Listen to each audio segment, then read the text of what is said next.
The current state of football in Malaysia is a reflection of the Southeast Asian nation's broader socioeconomic, political, and governance issues. From the sheer volume of empty rhetoric to the lack of enforcement and questionable governance practices that have left footballers and coaches with unpaid wages, the off-pitch drama seems to hog the limelight more than what should matter the most real, tangible results. The uneven distribution of wealth, the rising cost of living, and the widening socioeconomic gap are problems that affect not only individuals, but also companies, institutions, and, surprise, surprise, football clubs. The resources allocated to football development and sports in general are often insufficient. This, despite football enjoying the lion's share of government funding as evident in Bugday 2025, ostensibly due to its popularity.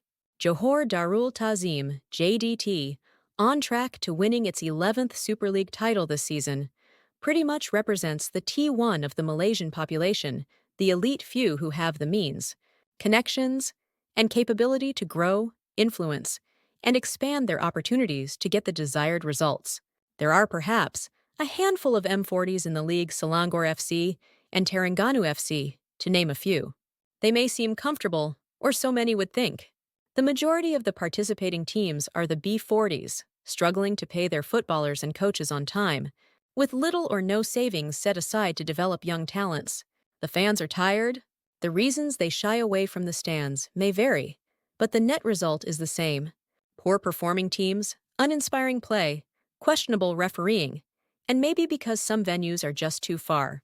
The viewing trends of football have also changed, with more people admitting that they watch highlights instead of the full matches live.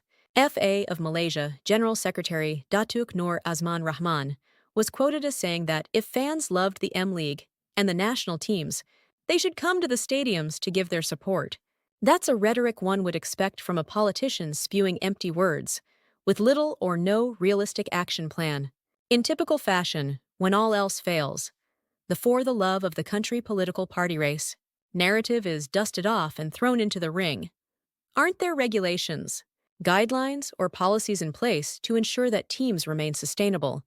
The guardian of the league established as Football's Malaysia LLP FMLLP, before changing its name to Malaysia Football League MFL, introduced the Economic Control Program, which was later replaced by the Financial Fair Play, introduced in this 2024-2025 season. Yet unpaid salaries and teams facing financial problems continue to dominate the headlines, even as the professional league marks its 10th anniversary this year. Don't forget to subscribe